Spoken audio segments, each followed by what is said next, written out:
in, the third day of practice this week. How do you feel like the energy was Yeah, today? I was very anxious to see. I thought that was a good test of our leadership, and I like the way that we responded. It's been a physical week, and we'll culminate the week on Saturday with competition Saturday, where every rep counts.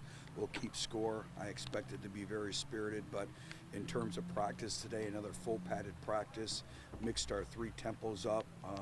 Still, we're reckless at time with our different tempos. I think still from an execution standpoint, we got to get better there. But I like our effort, I like our energy, but every time we step on the football field, we have to be intentional with everything that we're doing. And we're throwing some new things at everyone, but we're also seeing some young players emerge as well. So that's been great, but it's just really creating a high level of consistency throughout the course of spring. But as of today on Thursday, I liked what I saw. In terms of Saturday, is there a certain maybe number of plays you're kind of looking at to target? Yeah, well, excuse me, it won't be a scrimmage, so to speak. So a lot of different individual combative drills.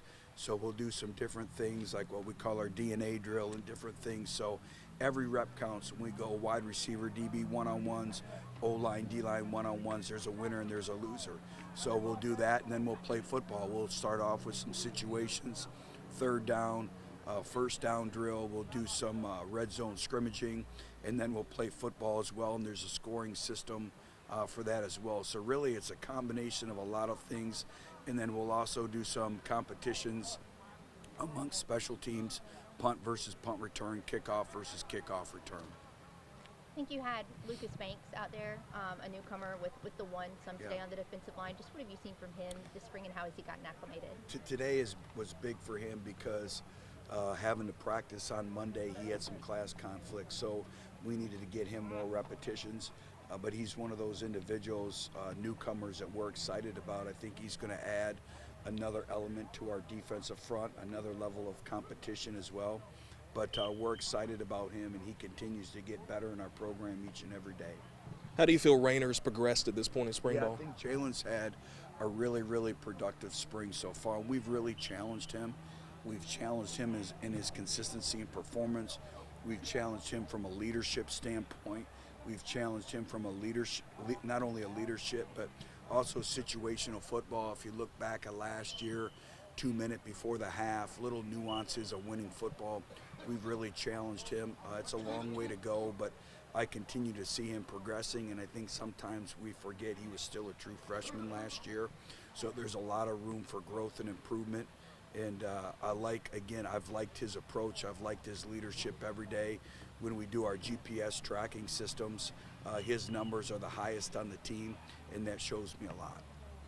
Back to the defensive line for a moment. Just what is the step you need to see that unit take this spring? I think overall consistency, the ability to strike blockers, use our hands, get off blocks, eye discipline. A lot of times we're looking into the backfield instead of maintaining our gap and gap integrity. And then just, we talk about winning our box, winning our grass, winning our one-on-ones.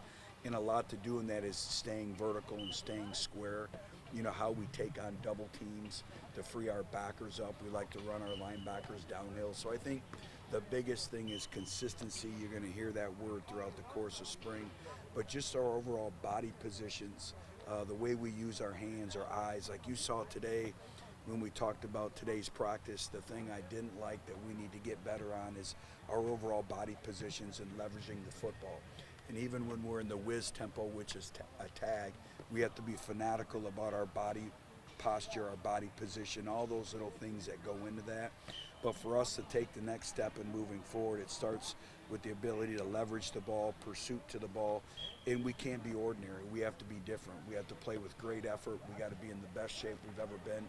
That's why we conditioned at the end of today's practice as well. Good thing or a bad thing that your black unit got a stop there on the high red? Well, in spring, that's the thing is each unit has their own day. And so really what you like to do, what you'd like to see is kind of a balance of success between offense and defense. And so that was great to see the defense step up, as we talked about in our pre-spring press conference, is 3rd and 1 and 2, 4th and 1 and 2 as a program we have to be better at.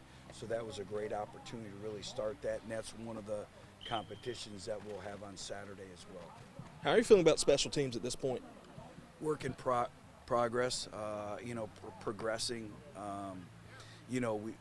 I went through today of really who our core special teams players are going to be, and what I mean by that is how many individuals can start on 3 of the 4. So I think right now we're still really kind of creating our personality and our identity. Our players know the program expectations of what we expect on special teams, but it gets back to the fundamentals and details, the ability to play in space, the ability to get off blocks, and then just an overall passion and intensity when it comes to special teams.